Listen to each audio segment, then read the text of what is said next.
पे पहुंच जाए। 10 बजे से एग्जाम है, 9 बजे एनी हो एग्जाम सेंटर पे पहुंच जाना है। किसी भी सूरत में 9 बजे एग्जाम सेंटर पे पहुंच जाना है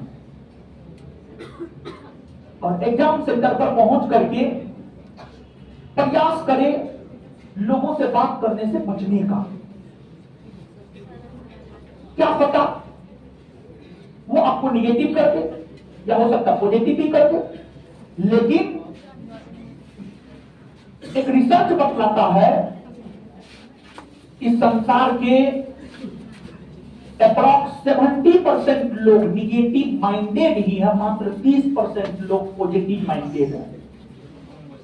70% लोग निगेटिव माइंडेड है। तो इसलिए निगेटिव करने वालों की संख्या ज्यादा है, इसलिए आप बचिए, बात करने से बचिए। और आप इस बात को याद रखिए, आपके लिए सबसे ज्यादा महत्वपूर्ण आप स्वयं है। अगर आपका रिजल्ट होता है तो उसके लिए भी आप स्वयं जिम्मेवार है, अगर नहीं होता है तो उसके लिए भी आप स्वयं जिम्मेवार है। और मेंस का जो परीक्षा होता है, बहुत लोगों को तो कभी कभी ये भी नहीं पता होता है 2 सिटिंग होता है कि 1 सिटिंग होता है। फिर आप सभी लोग प्रीलिम्स भी आपको पता होगा। मेंस के परीक्षा कि अगर हम बात करें तो 2 सिटिंग होता है। पहला सिटिंग हिंदी होता है, दूसरा सिटिंग जीएस होता है। पहला सिटिंग हिंदी और दूसरा सिटिंग जीएस। पहला सिटिंग जो हिंदी होता है वो क्वालिफाइंग नेचर का होता है, उसमें 30% मार्क लाना आवश्यक होता है। और अगर आप 30% मार्क नहीं ला पाते हैं तो फिर आपका जो सेकेंड पेपर होता है, जिस पेपर के आधार पर आपका मेरिट बनता है, वो आपका चेक ही नहीं होता है। तो इसलिए हिंदी पास करना भी जरूरी है। और हिंदी भाषी राज्य में आप पैदा हुए हैं और आप योग्य हैं, आप रिजल्ट दे रहे हैं, मतलब आप पढ़े लिखे हैं, आप पढ़ते हैं, इसलिए हिंदी में आप निश्चित तौर पर पास करेंगे, ये आप विश्वास रखें। और आप ये नहीं सोचें कि हिंदी में अगर ओएमआर सीट हम सही से नहीं रंगेंगे तो कोई फर्क नहीं पड़ेगा, एकदम फर्क पड़ेगा। हिंदी में भी ओएमआर सीट को अच्छे से रंगना है, जो कि फर्स्ट पेपर होता है, और जो सेकेंड पेपर होता है उसमें भी ओएमआर सीट को अच्छे से रंगना है। तो मतलब दोनों पेपर में ओएमआर सीट को अच्छे से रंगना है। ये नहीं हिंदी है क्वालिफाइंग नेचर का है तो इसमें ओएमआर सीट सही से नहीं रंगेंगे तो पास हो जाएंगे, नहीं, फेल हो जाइएगा, फेल कर जाइएगा। तो दोनों पेपर में ओएमआर सीट को अच्छे से रंगे आप। और हम आपको बताते हैं यहां पर कि ओएमआर सीट में किस किस वजह से विद्यार्थी डिस्क्वालीफाई होता है। ओएमआर सीट के कारण किस किस वजह से विद्यार्थी डिस्क्वालीफाई होता है। पहला, अगर आपने गलत रोल नंबर भरा है, उस आधार पर आप डिस्क्वालीफाई हो सकते हैं। दूसरा, अगर आपने गलत क्वेश्चन बुकलेट नंबर भरा है तो उस आधार पर आप डिस्क्वालीफाई हो सकते हैं। तीसरा, अगर आपने ओएमआर सीट में सिग्नेचर नहीं किया है तो उस आधार पर भी आप डिस्क्वालीफाई हो सकते हैं।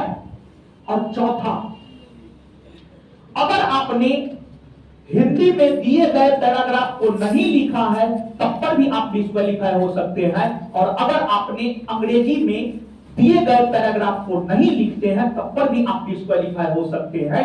या दोनों भाषाओं में से किसी भी भाषा में आपने पैराग्राफ नहीं लिखा है तब पर भी आप डिस्क्वालीफाई हो सकते हैं। या एक में लिखे और एक में नहीं लिखे तब पर भी आप डिस्क्वालीफाई हो सकते हैं। अर्थात पैराग्राफ हिंदी अंग्रेजी दोनों भाषा में लिखना है। और दूसरी बात, जो सीमा रेखा है, सीमा रेखा को पार नहीं करना है किसी भी सिचुएशन में। सीमा क्यों निर्धारित किया जाता है? कुछ ना कुछ तो रीजन होता होगा, निश्चित तौर पर रीजन है। तो सीमा रेखा को पार नहीं करना है, भले पूरा पैराग्राफ नहीं लिखा है उससे कोई दिक्कत नहीं है, पूरा पैराग्राफ नहीं लिखे, नहीं लिखा पाए, उससे कोई दिक्कत नहीं है, लेकिन सीमा रेखा को पार किसी सिचुएशन में नहीं करना है। और अगली बात, ओएमआर में सिर्फ एक कलर के पेन का यूज करें, ब्लू तो ब्लू, ब्लैक तो ब्लैक, यही दो में से कोई भी एक कलर के पेन का आप यूज ओएमआर में कर सकते हैं। तीसरा किसी भी कलर के पेन का यूज आप नहीं करें, और अगर आप करते हैं तीसरा कोई भी कलर, क्योंकि इंस्ट्रक्शन में स्पष्ट तौर पर लिखा होता है या तो आप ब्लू पेन का प्रयोग करें या ब्लैक पेन का प्रयोग करें, तीसरा अगर कोई भी कलर प्रयोग कीजिएगा आप डिस्क्वालीफाई हो जाइएगा। इसलिए ब्लू या ब्लैक दोनों में से कोई भी एक पेन का यूज करें, और एक ओएमआर में एक ही पेन होना चाहिए। ब्लू है तो ब्लू, ब्लैक है तो ब्लैक, इस बात को आप ध्यान में रखिए। और ओएमआर में कभी कभी क्या होता है, जीरो ऊपर में ही दे देता है, और विद्यार्थी क्या सोचता है कि जीरो तो सबसे नीचे होगा, और फिर उस आधार पर बिना देख ले सुन ले जो है वो रखना शुरू कर देता है। इसमें भी बहुत सारा विद्यार्थी गलती कर देता है। तो गौर से ओएमआर को देखना है कि जीरो एकदम सबसे ऊपर है या जीरो सबसे नीचे है, और 8 है तो आधे को गोला भी करना है। और ध्यान रखिए कि सिर्फ रोल नंबर और क्वेश्चन बुकलेट नंबर लिखना नहीं है, लिखने के साथ साथ उसको गोला भी करना है, लिखने के साथ साथ उसको गोला भी करना है।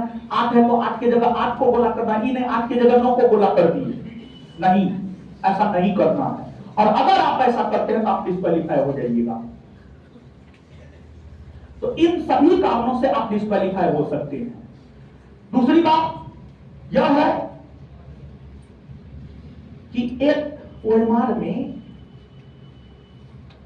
गोला करने के लिए होता है, यदि आप कदाचार करते हुए पाए जाते हैं तो गोला करते हैं, उसको आप गोला नहीं कीजिएगा। अगर आप उसको गोला कर दीजिए तो आपसे बड़ा कालिदास कोई हो नहीं सकता।